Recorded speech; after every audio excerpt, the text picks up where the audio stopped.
Aujourd'hui, nous parlerons d'un temple des morts dans le Yucatan, d'une ville souterraine en Turquie et d'une grotte sud-américaine qui contiendrait un trésor venu de l'espace.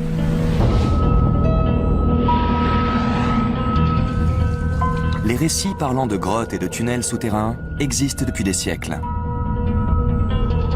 Ces passages mèneraient au territoire des dieux et des monstres.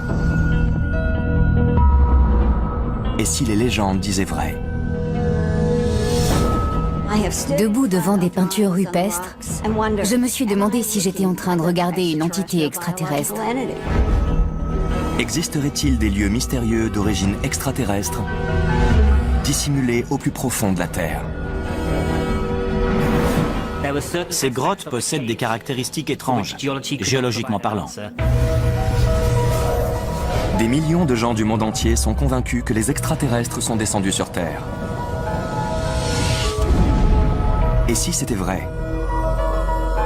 Des extraterrestres ont-ils modelé notre histoire? Si oui, devrions-nous chercher la preuve de leur existence, non pas dans les cieux, mais dans les profondeurs?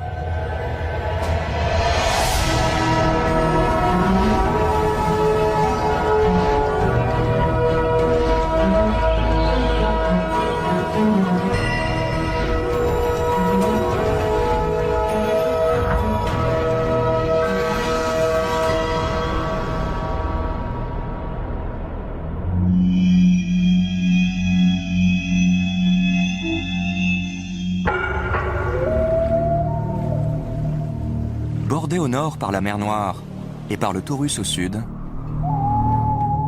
se trouve la Cappadoce, une région au centre de la Turquie. Là-bas, le vent et la mer ont sculpté la roche volcanique tendre. Autrefois, ces parois ont servi d'habitation rudimentaire au peuple primitif. Ces dernières années, les constructions sont plus modernes. En 1963, la simple rénovation d'une maison à Derinkuyu a donné lieu à une découverte extraordinaire. La démolition d'un mur révèle un passage qui mène à une ville souterraine vieille de plusieurs milliers d'années et qui s'enfonce sur 85 mètres. J'y suis allé plusieurs fois. Cet endroit est incroyable. Il s'enfonce sur 13 étages, doté de puits d'aération et 15 000 petits conduits qui oxygènent les pièces les plus en profondeur. Étonnamment, cette construction pouvait loger 20 000 hommes, femmes et enfants. On y a même trouvé des lieux de culte, des entrepôts, des pressoirs et des étables. Même de nos jours, avec du matériel moderne, il s'agirait d'une entreprise titanesque. Pour l'époque, c'était un projet extraordinaire. Autant que les pyramides. À Derinkuyu, à cause de la tendreté de la pierre, il fallait faire très attention à construire des piliers suffisamment solides pour soutenir les étages du dessus et éviter les effondrements. Curieusement, il n'y a eu aucune catastrophe de ce genre. Par conséquent, ce peuple devait être très intelligent et connaître son matériau. Cet ouvrage date quand même de la haute antiquité. C'est déroutant. Peut-être qu'il a été construit avec l'aide d'autres civilisations. Qui a creusé cette immense cité souterraine? Et quelle force mystérieuse a poussé ses habitants à vivre sous terre? Pourquoi des gens voudraient vivre enterrés dans ces étranges cavernes? La raison probable fait froid dans le dos. D'après de nombreux archéologues et savants, Derinkuyu servait d'abri temporaire en cas d'invasion. Elle aurait été construite au 8e siècle avant notre ère par les Phrygiens, un peuple vivant à l'âge de bronze et lié aux Troyens. D'autres pensent qu'elle vient des Hittites, un peuple guerrier mentionné dans la Bible qui prospérait des centaines d'années plus tôt. Cette ville souterraine pourrait-elle dater d'une époque encore plus reculée? Selon des néo-évéméristes, oui. Elle aurait été creusée plusieurs millénaires auparavant. La Cappadoce appartenait à l'empire achéménide, c'est-à-dire la Perse. Sa religion, le zoroastrisme, faisait partie des cultes les plus anciens du monde. Le zoroastrisme, une ancienne croyance basée sur l'opposition du bien contre le mal, aurait influencé l'hindouisme et le judéo-christianisme. Antérieur au VIe siècle avant notre ère, son dieu principal est un dieu créateur appelé Ahura Mazda. Dans le 2e chapitre du texte sacré de cette religion, le Vendidad, Ahura Mazda sauve l'humanité d'une catastrophe climatique mondiale, comme Noé dans l'Ancien Testament. Ahura Mazda, le Père Céleste, a ordonné au grand prophète Yima de construire un abri souterrain semblable à celui de Derinkuyu. D'après les textes sacrés, Yima bâtit la dite cité sur plusieurs niveaux, dans le but de protéger des gens et des animaux triés sur le volet, non pas d'un déluge, mais d'une glaciation mondiale. Le Vendidad parle d'hivers dévastateurs. Si l'on en croit les climatologues, la dernière époque glaciaire est survenue il y a 18 000 ans et s'est terminée vers 10 000 ans avant notre ère. Derinkuyu aurait-elle servi de refuge contre un terrible hiver mondial? Puisqu'on ne peut pas dater la pierre au carbone, personne ne sait exactement à quand remonte Derinkuyu. Je vous pose la question. Si le zoroastrisme parle d'une cité similaire, est-il possible que cette ville et Derinkuyu soient beaucoup plus vieilles qu'on ne le pense? Si Derinkuyu est bel et bien la ville souterraine construite sous les ordres d'Ahura Mazda, la légende dirait donc vrai. Si oui, qui était ou qu'était le dieu Ahura Mazda? Apparemment, c'est le responsable de ce qui se passe sur Terre. On peut l'interpréter de deux manières. Soit il s'agit d'une intelligence supérieure, soit il s'agit d'une intelligence extraterrestre.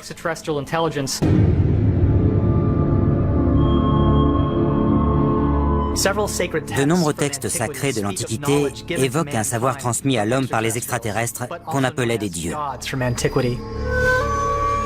Ahura Mazda aurait-il été un être venu de l'espace? Si oui, a-t-il fourni la technologie nécessaire à ses fidèles pour qu'ils construisent ce labyrinthe complexe et qu'ils soient à l'abri d'une catastrophe climatique? Ou Derinkuyu existe-t-elle pour une raison plus sombre? Certains disent que la réponse se trouve en partie dans le singulier système de sécurité de la ville. Grâce à leur forme circulaire, les portes de 500 kg pouvaient être manipulées par une seule personne, mais seulement d'un côté. Ces portes sont très ingénieuses. En gros, on ne peut les ouvrir que de l'intérieur. De toute évidence, les habitants se cachaient de quelqu'un ou de quelque chose.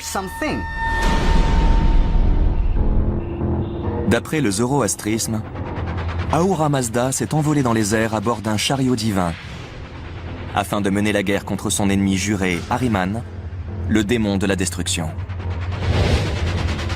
Selon des néo-évéméristes, il s'agirait de la description de deux forces extraterrestres se battant pour s'arroger le contrôle de la planète et donc de ses ressources. Ces ennemis volants étaient des extraterrestres, puisqu'ils possédaient la capacité de voler. Ils disposaient des machines qui sont évoquées dans presque toutes les anciennes croyances de par le monde. Si l'on en croit le zoroastrisme, il est évident qu'il existait une espèce de guerre spatiale entre deux belligérants. Par conséquent, les premières cavernes ont certainement servi d'abri contre d'éventuels bombardements aériens provoqués par des extraterrestres qui étaient en guerre à cette époque. Derinkuyu a été construite pour se protéger d'un ennemi volant. Parce que si quelque chose vous survole à toute allure, il ne voit pas les puits d'aération. Certains estiment que 30 000 personnes vivaient dans cette cité souterraine.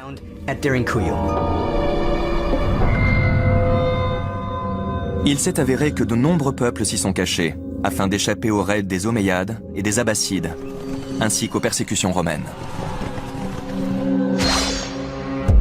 Néanmoins, certains spécialistes se demandent si ces attaques expliquent pourquoi Derinkuyu a été construite en tout premier. Si l'ennemi se déplaçait à cheval, par exemple, il pouvait facilement étouffer tout le monde en bouchant les puits d'aération de la ville. Au département de la Défense, on disait souvent « La caverne est une tombe destinée à un adversaire bien préparé ». Une fois découverte, elle était très vulnérable. Les peuples de Derinkuyu se sont-ils vraiment enterrés pour éviter d'être victimes d'une bataille spatiale entre extraterrestres? Si oui, existe-t-il d'autres villes semblables tout aussi anciennes? D'après les néo-évéméristes, c'est le cas. Et on en trouve notamment dans le sud-ouest américain.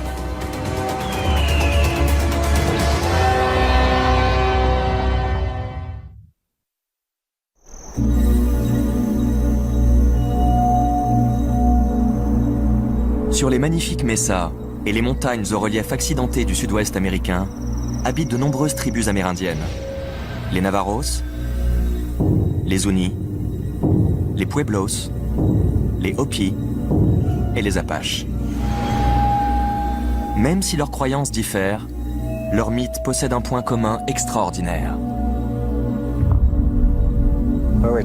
Concernant nos origines, certains prétendent que nous sommes venus d'Alaska en passant par le détroit de Bering. Mais nous, on pense qu'on vient du sol.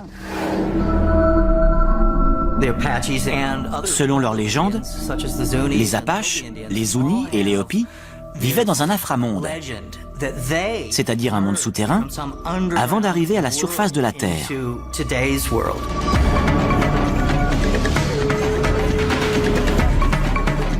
Des légendes racontent que les peuples du sud-ouest américain se sont enterrés pour trouver refuge. En Arizona, les Hopi affirment que leurs ancêtres ont échappé à une pluie de météorites dévastatrices à l'aide du peuple serpent, qui les a emmenés dans des abris souterrains. Une autre légende Hopi évoque le peuple fourmi, qui les a protégés de tempêtes de feu et de glace. Les Hopi ont survécu à des cataclysmes en vivant dans un monde souterrain avec le peuple fourmi pendant un certain temps. Et puis un jour, ils sont remontés à la surface. Le peuple fourmi et le peuple serpent feraient-ils référence à des peuples qui ont réellement vécu sous terre, et ce, éventuellement pendant la dernière glaciation? Ou les ancêtres des tribus indiennes du sud-ouest américain se seraient-ils réfugiés dans des habitats sous la surface de la Terre, ressemblant à Derinkuyu? Si oui, auraient-ils développé au fil des siècles de grands yeux et de longs doigts qui les rapprochaient physiquement de vraies créatures souterraines?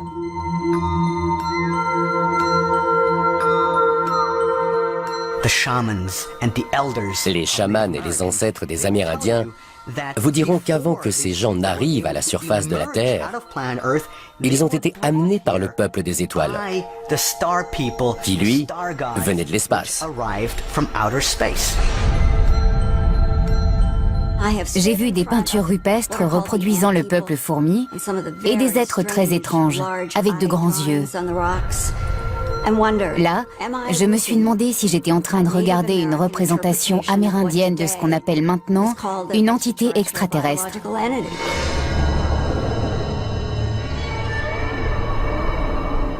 Si les extraterrestres ont débarqué sur Terre il y a très longtemps, ils étaient de races différentes. Est-il possible qu'ils aient ressemblé à des lézards, à des fourmis? Bien sûr que oui. Les créatures souterraines des légendes amérindiennes auraient-elles été des visiteurs de l'espace? Si oui, certains vivraient-ils encore sous la surface des déserts du sud-ouest américain? Cela fait des décennies que des histoires d'ovnis et de rencontres avec les extraterrestres se racontent au sein de la réserve Ikaria du Nouveau-Mexique. Certains des visiteurs dont il est question ressemblent étrangement aux membres du peuple fourmi et du peuple serpent, dont parlent les légendes Hopi. Dans le ciel, il se passe des choses inexpliquées. La réserve Ikaria est située près de la petite ville de Dulce. Nichée au pied du plateau d'Archuleta, 3000 mètres plus haut. Des gens affirment qu'ils ont vu des ovnis sortir de cette mesa et de ces montagnes en volant. On a vu un vaisseau spatial. Il était immense. Il devait mesurer la taille d'un terrain de football américain. Il était chapeauté par un dôme tout en verre. Mon mari, qui l'observait avec des jumelles, a vu 2 petits êtres. Je ne sais pas de quoi il s'agissait. Si on était resté sur place, qui sait ce qu'ils nous auraient fait?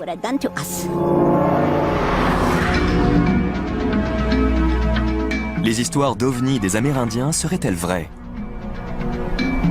Des ufologues et des adeptes de la théorie du complot pensent que ces témoignages sont fiables et qu'ils prouvent que les extraterrestres vivant sous terre et l'armée américaine collaborent secrètement. La quantité de trafic militaire au-dessus de Dulce, avec des hélicoptères furtifs ou des Chinooks à usage industriel, est anormalement importante. Il ne passerait pas tout ce temps ici s'il ne se passait rien. Les Ikaria racontent notamment qu'ils ont découvert des conduits sur ce plateau. Il y a longtemps, quand mon frère était encore en vie, on venait par là. Il nous a montré un boyau qui était plus gros que moi. On est entré, mais j'ai refusé d'aller plus loin.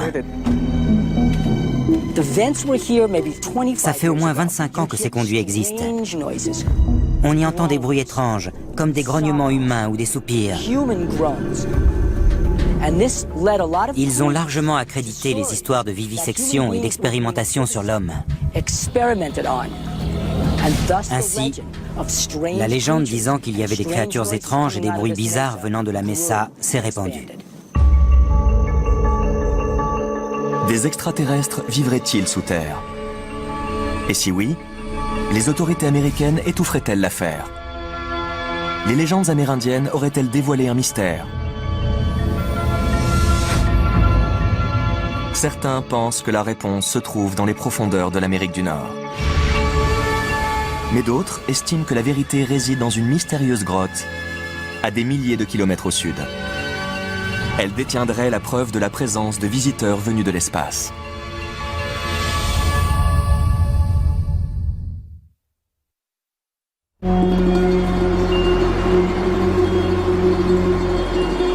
Nous sommes en Amérique du Sud, et plus précisément sur la cordillère des Andes, en Équateur.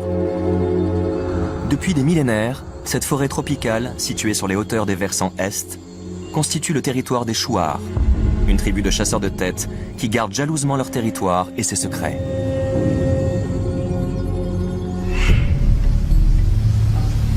Et le secret Shuar le mieux gardé est indubitablement l'emplacement et l'entrée de la caverne de Los Tayos. Pour quelle raison?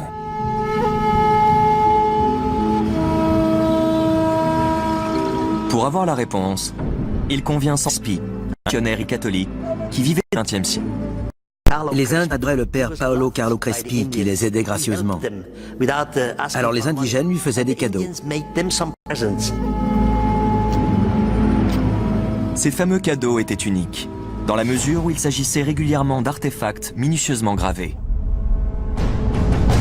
Certains étaient même faits d'or, ou d'autres métaux précieux. Souvent, ces objets présentaient des gravures ou des symboles compliqués qui n'appartenaient pas à la culture Shuar. Dans L'Or des dieux, Eric van Deniken, le néo-évémériste, évoque la collection incroyable du père Crespi. À ses yeux, elle provient de la caverne de Los Tayos et fait partie du trésor d'une culture inconnue et supérieure à la nôtre. Les questions posées dans l'ouvrage incitent rapidement l'explorateur écossais Stanley Hall à résoudre ce mystère. En 1975, il part à Cuenca pour voir la collection du père Crespi de ses yeux. Pendant des années, j'avais exploré l'Amérique du Sud que je considérais comme la page manquante de la préhistoire. J'ai d'abord entendu parler des cavernes de Los Tayos dans le livre de von Däniken. Tout est parti de là. Le vieux prêtre a notamment reçu une tablette métallique dotée de 36 symboles. À ce jour, personne n'a su traduire ces inscriptions.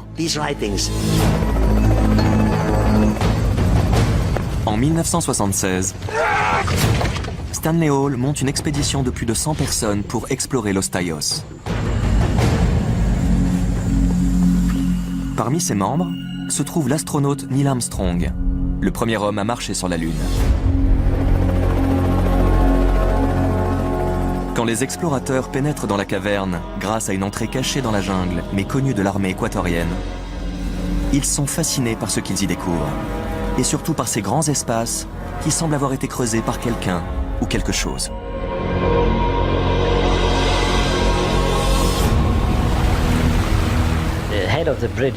À l'époque, en 1976, Brian Kelly, le chef des géologues britanniques, ne savait pas comment expliquer les larges passages creusés dans la roche de la caverne.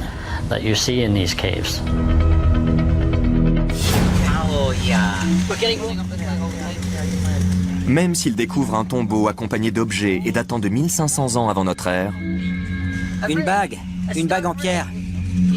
les explorateurs ne trouvent ni trésor, ni la moindre trace d'artefacts ressemblant à ceux du père Crespi.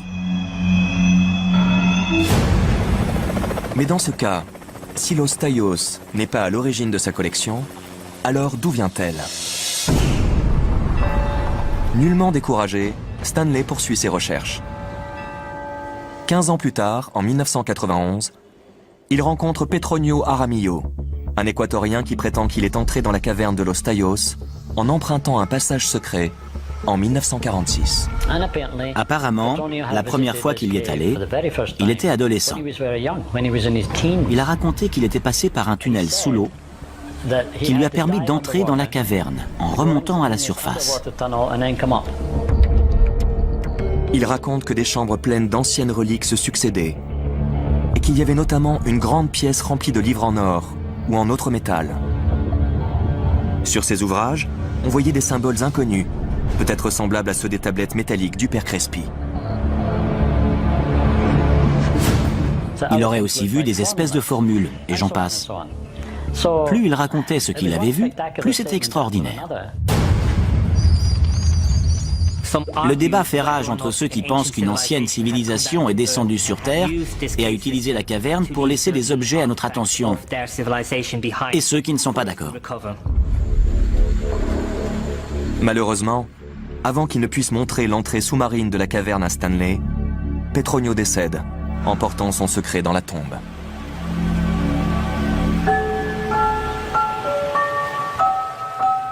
Quant à Stanley, il meurt en 2008, avant d'avoir pu repartir à la recherche de la bibliothèque de tablettes métalliques.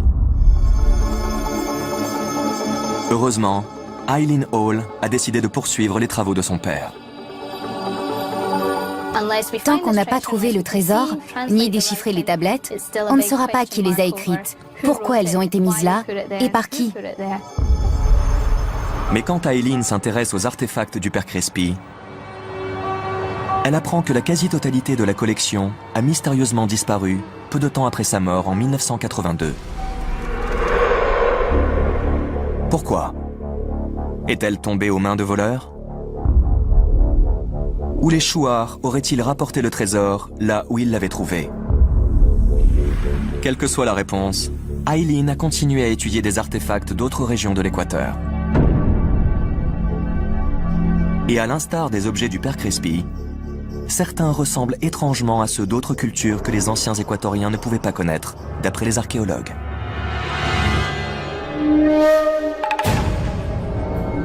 Mon père disait que ces objets appartenaient aux civilisations équatoriennes primitives. Celle-ci vient d'un peuple du littoral ayant vécu de 600 avant Jésus-Christ à 1600 de notre ère. La statue ressemble à un homme et pourtant, certains traits ont été exagérés. La tête est plus petite que la normale, les oreilles plus grandes et le crâne allongé. Le sommet de cette tête ressemble à un crâne allongé. identique à celui de ce type de statue qu'on trouve dans toute l'Égypte. Quand on regarde la première photo et qu'on la compare à celle du buste égyptien, c'est incroyable. La forme du crâne est identique. Les artefacts de Stanley Hall prouvent-ils que la civilisation égyptienne aurait traversé l'océan pour influencer la civilisation latine? À moins que les deux n'aient été influencés par une autre culture, venue de l'espace. Si c'est le cas, les étranges symboles présents sur les tablettes métalliques maintenant disparues seraient-ils des messages extraterrestres? Mon père a dit que cette civilisation était sûrement avancée, mais tant qu'on n'aura pas trouvé la bibliothèque, aucune certitude n'est permise. Cette fameuse bibliothèque se trouve encore dans une caverne de l'Équateur. Les tribus indiennes qui vivent encore dans la région continuent de protéger ce trésor.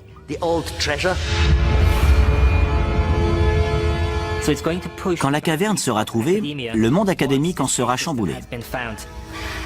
Qu'elle soit d'origine inca ou extraterrestre n'a pas d'importance pour le moment. L'essentiel, c'est de la trouver et de voir ce qu'elle recèle. Ainsi, Los Tayos n'aurait pas encore révélé tous ses secrets. À plus de 1000 km au nord, se trouve une autre caverne qui détiendrait la preuve que le monde souterrain maya a bel et bien existé et que les dieux terrifiants qui y régnaient étaient assoiffés de sang humain.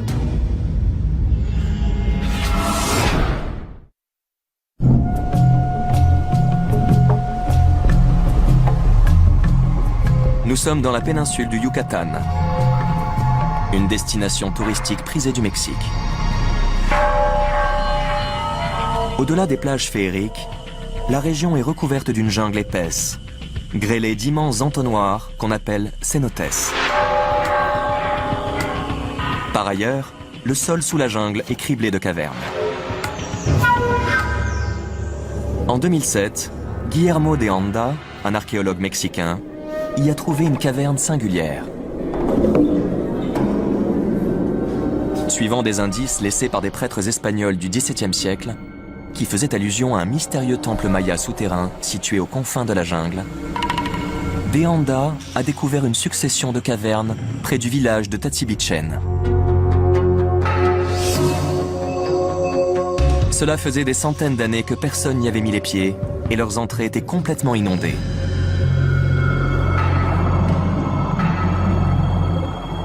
Parfois, on doit plonger, et même très profondément.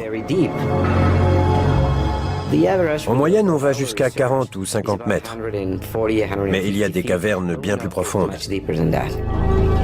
Au départ, De Anda et son équipe découvrent des têtes sculptées dans la pierre et des piliers cassés portant des inscriptions mayas vieilles de 1900 ans.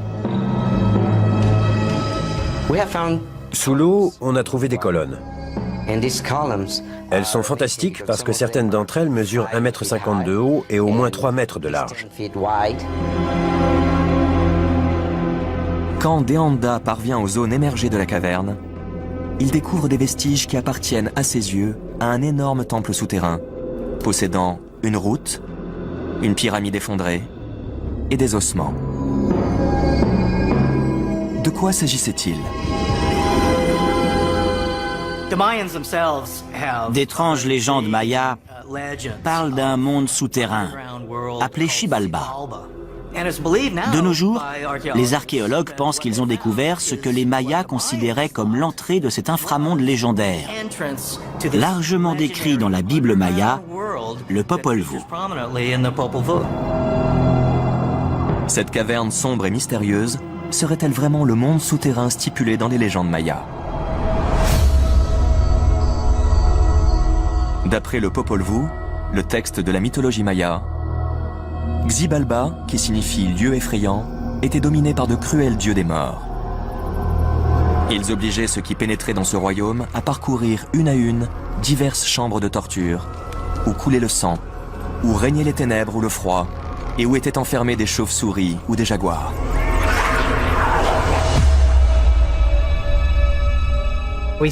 Sur ce site archéologique, Les Mayas ont représenté concrètement les tourments que l'âme devait subir. Peut-être que cette grotte, pleine de stalactites suffisamment pointues pour transpercer la chair, représentait la chambre des lames décrite dans le Popol Vuh. Et celle-ci, la chambre des chauves-souris. Cette tranchée était peut-être remplie d'hémoglobine, formant le fleuve de sang que les pèlerins mayas devaient traverser. Il y a des endroits froids et sombres, et même une pièce contenant des os de jaguar. Ces grottes étaient pleines d'araignées, de reptiles et d'autres bestioles horribles que l'homme n'aime pas spécialement rencontrer.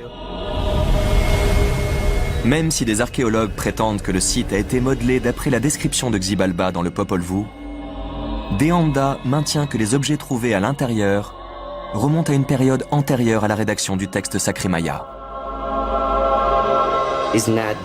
Pour moi, les Mayas n'ont pas tenté d'imiter ce qui était dit dans le document. C'est tout l'inverse. Je suis convaincu qu'on a trouvé le Xibalba du Yucatan. Et c'est pourquoi je suis sûr que ce royaume a bel et bien existé. Dans ce cas, les dieux des morts ont-ils existé également? Si oui, qui étaient-ils? Ou qu'étaient-ils?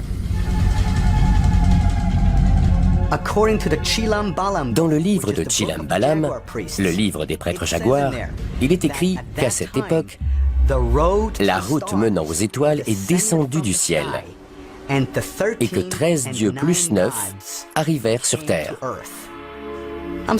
Désolé, mais route menant aux étoiles, c'est clair comme de l'eau de roche. Ce passage indique très clairement que quelqu'un est venu de l'espace. On en a la preuve noir sur blanc.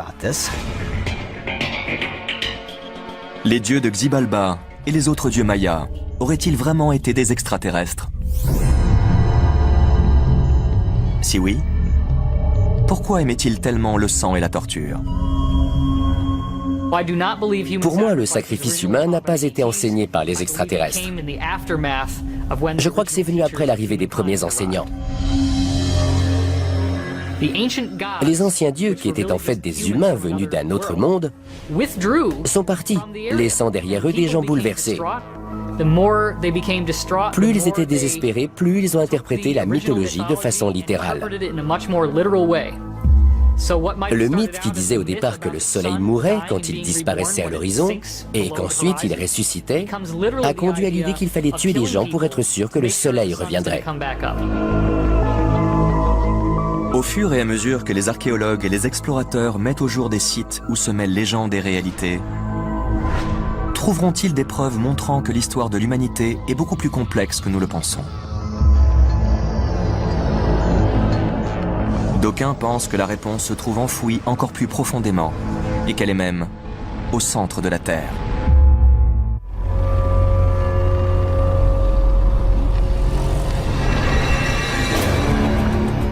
Voici le pôle Nord, un désert de glace apparemment infini, plongé dans l'obscurité 6 mois par an. Ici, inutile d'espérer trouver de la nourriture, un abri, ou même une grotte pour se protéger des vents cinglants et des températures qui peuvent descendre jusqu'à moins 90 degrés. Mais d'après les géologues, sous le pôle Nord et l'océan Arctique, se trouve la partie rocailleuse de la croûte terrestre qui mesure jusqu'à 50 km d'épaisseur. Dessous, il y a de la roche en fusion, chauffée par le noyau de la Terre, une graine solide, composée de fer et de nickel, de la taille de la Lune. Les scientifiques l'ont déduit en mesurant la pesanteur de la planète, son champ magnétique et les ondes sismiques. Cependant, personne n'a jamais vu l'intérieur de la Terre. La surface gelée du pôle Nord cacherait-elle un passage menant à un monde situé dans la planète? Certains le croient.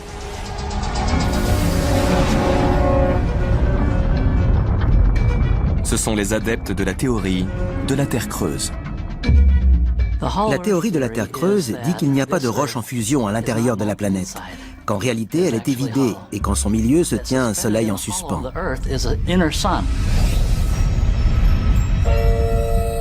Curieusement, au départ, cette théorie est émise par un scientifique, l'un des fondateurs de l'astronomie moderne. Le concept scientifique stipulant que la Terre serait creuse remonte à Edmond Halley, l'astronome renommé pour sa comète. En 1692, il présente à la Royal Society son hypothèse disant que la Terre est creuse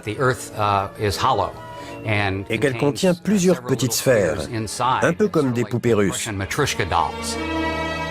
Il se basait sur une raison très pragmatique. Tous les ans, le pôle magnétique de la Terre se déplaçait un peu plus vers l'ouest. Et selon lui, les sphères internes tournaient indépendamment de la Terre. Il a aussi suggéré que la vie y était possible.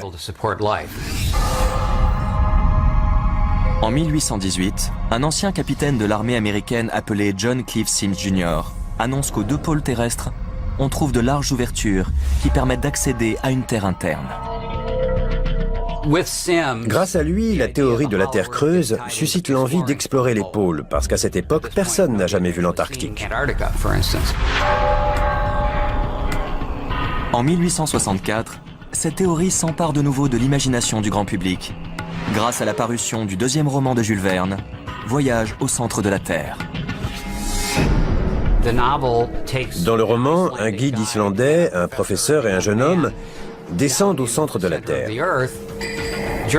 Cet ouvrage aurait pu s'appeler Voyage au centre de la géologie. En effet, au début des années 1860, la géologie et la paléontologie étaient des sujets brûlants, et le roman en parle énormément. Mais tandis que Jules Verne émettait l'idée que les espèces disparues existaient encore à l'intérieur de la planète, d'autres imaginaient que la Terre contenait des civilisations souterraines évoluées. Elles sont censées posséder des techniques perfectionnées, comme des pistolets à rayons laser ou des armes spéciales. Elles auraient même des soucoupes volantes ou des vaisseaux de ce type. Existe-t-il une preuve de la véracité de ces dires? Quelqu'un a-t-il déjà visité le centre de la Terre? Les partisans de la théorie de la Terre creuse affirment que oui.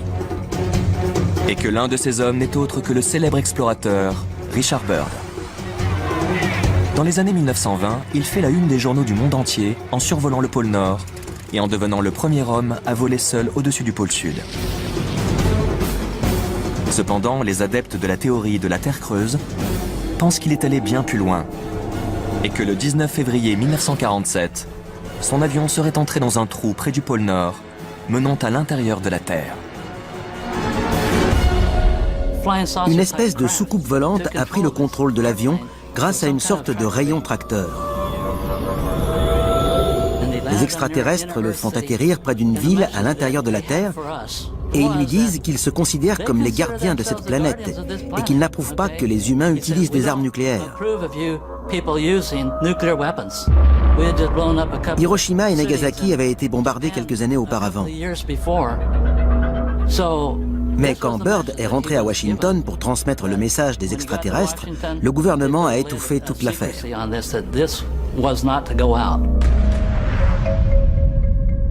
Certains prétendent que Byrd a raconté en détail son voyage à l'intérieur de la Terre dans son journal intime, publié dans les années 1990, quasiment 40 ans après son décès. Néanmoins, des sceptiques affirment que ce journal est un faux.